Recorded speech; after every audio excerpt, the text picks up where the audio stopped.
പാലക്കാട് തോൽവിയുടെ പേരിൽ BJP-യിൽ സംസ്ഥാന അധ്യക്ഷൻ കെ സുരേന്ദ്രനെതിരെ പടയൊരുക്കമെന്ന സൂചന. കെ സുരേന്ദ്രനെ വി മുരളീധരനും കൈവിടുന്നോ എന്ന സംശയം. അടിയന്തര കോർ കമ്മിറ്റി വിളിക്കണമെന്നാവശ്യപ്പെട്ട് PK കൃഷ്ണദാസ് പക്ഷവും രംഗത്ത് വന്നു. പാലക്കാട്ടെ തോൽവിയുമായി ബന്ധപ്പെട്ട ചോദ്യത്തിന് വി മുരളീധരന്റെ മറുപടി ഇതായിരുന്നു. കഴിഞ്ഞ 3 മാസമായിട്ട് പാർട്ടി എന്നെ ഏൽപ്പിച്ച ചുമതല മഹാരാഷ്ട്രയിലെ തെരഞ്ഞെടുപ്പിൻ്റെ പ്രവർത്തനങ്ങളായിരുന്നു.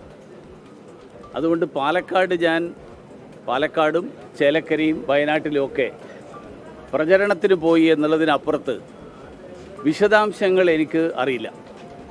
അതുകൊണ്ട് ആ കാര്യങ്ങളൊക്കെ സംസ്ഥാന പ്രസിഡന്റ് ഞാൻ മനസ്സിലാക്കുന്നത് ഇന്നലെ പറഞ്ഞിട്ടുണ്ട്. എന്നാണ് കൂടുതൽ എന്തെങ്കിലും ഉണ്ടെങ്കിൽ അദ്ദേഹത്തിനോട് തന്നെ ചോദിക്കുന്നത് നല്ലതായിരിക്കും.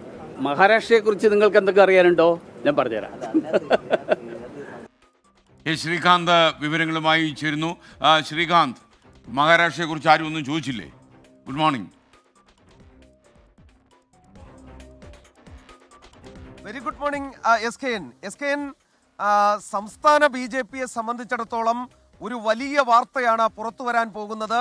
അതിപ്പോൾ 24-ലൂടെ നമ്മൾ തന്നെ അത് പുറത്തുവിടുകയാണ്. അതായത് കെ സുരേന്ദ്രനും വി മുരളീധരനും 2 ധ്രുവങ്ങളിലേക്ക് പിരിയുന്നു എന്നുള്ളതാണ് വാർത്ത. 2021 നിയമസഭാ തെരഞ്ഞെടുപ്പ് തോൽവിക്ക് പിന്നാലെ തന്നെ ഒരു ശീതസമരം ഇരു നേതാക്കളും തമ്മിൽ നിലവിലുണ്ടായിരുന്നു.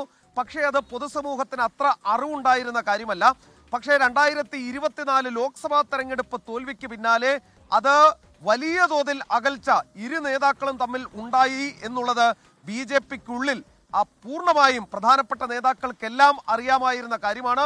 അത് ഈ ഉപതെരഞ്ഞെടുപ്പ് തോൽവിയോടെ പരസ്യമായി ഇപ്പോൾ രംഗത്ത് വരികയാണ്.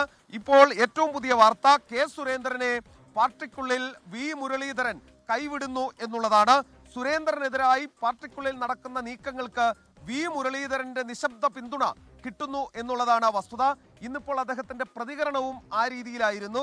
തനിക്ക് ഇക്കാര്യങ്ങളിൽ ഒന്നും തന്നെ പങ്കില്ല, എന്തെങ്കിലും ഉണ്ടെങ്കിൽ അത് സംസ്ഥാന അധ്യക്ഷനോട് തന്നെ ചോദിച്ചോളൂ എന്ന് പറയുമ്പോൾ തോൽവിയുടെ പൂർണ്ണ ഉത്തരവാദിത്തം സംസ്ഥാന അധ്യക്ഷനാണ് എന്ന് പറഞ്ഞു വെക്കുകയാണ് മുതിർന്ന നേതാവും മുൻ കേന്ദ്രമന്ത്രിയുമായ വി മുരളീധരൻ. ഒപ്പം തന്നെ നേരത്തെ ഈ ഉപതെരഞ്ഞെടുപ്പ് പ്രചാരണ വേദികളിൽ ഒന്നും തന്നെ അത്ര കണ്ട് സജീവമായിരുന്നില്ല വി മുരളീധരൻ. പല വേദികളിലും പ്രസംഗിക്കാൻ എത്തിയിരുന്നു എന്നതിനപ്പുറം ഇത്ര ക്രൂഷ്യലായ ഒരു ഇലക്ഷനിൽ അദ്ദേഹത്തെ കണ്ടിരുന്നില്ല. അന്ന് അദ്ദേഹത്തോട് ഞാൻ തന്നെ ചോദിച്ചതാണ്, താങ്കളെ കാണാനില്ലല്ലോ അത്ര സജീവമായി എന്ന്. അദ്ദേഹം പറഞ്ഞത് തനിക്ക് മഹാരാഷ്ട്രയുടെ ചുമതലയാണ് എന്നായിരുന്നു അന്ന് അദ്ദേഹത്തിന്റെ മറുപടിയായി വരികയും ചെയ്തത്. അതായത് സുരേന്ദ്രനുമായി ഉണ്ടായിരുന്ന ആ ശീതസമരം ഈ ഉപതെരഞ്ഞെടുപ്പോടെ പരസ്യമാവുകയാണ്. വി മുരളീധരനും കെ സുരേന്ദ്രനും 2ആയി പിരിയുന്നു, 2ആയി നീങ്ങാൻ തീരുമാനിക്കുന്നു. വി മുരളീധരന് നിലവിലിപ്പോൾ അദ്ദേഹത്തിന്റെ പക്ഷം എന്ന് പറഞ്ഞിരുന്ന കെ സുരേന്ദ്രൻ സ്വന്തം നിലയിൽ ഒരു സംഘമായി മാറിയിരിക്കുന്നു എന്നുള്ളത് മാത്രമാണ് ഈ തെരഞ്ഞെടുപ്പിൽ നിന്നും ഇപ്പോൾ മനസ്സിലാക്കാൻ സാധിക്കുന്നത്. ഇനിയുമുണ്ട് കാര്യങ്ങൾ. അതായത് പാലക്കാട്ട് തെരഞ്ഞെടുപ്പ് ചുമതലയുണ്ടായിരുന്ന P. രഘുനാഥ് അത് വി മുരളീധര പക്ഷക്കാരനാണ്, വി മുരളീധരന്റെ വിശ്വസ്തനാണ്. അദ്ദേഹത്തിനെതിരെ ഇപ്പോൾ കെ സുരേന്ദ്രൻ സംഘങ്ങൾ ഇപ്പോൾ രംഗത്ത് വന്നിട്ടുണ്ട്. അവർ പറയുന്നത് ഈ വോട്ട് ചോർച്ചയിൽ P. രഘുനാഥിന് പങ്കുണ്ട്, അദ്ദേഹത്തിന് വീഴ്ച പറ്റിയിട്ടുണ്ട് എന്നുള്ളതാണ്.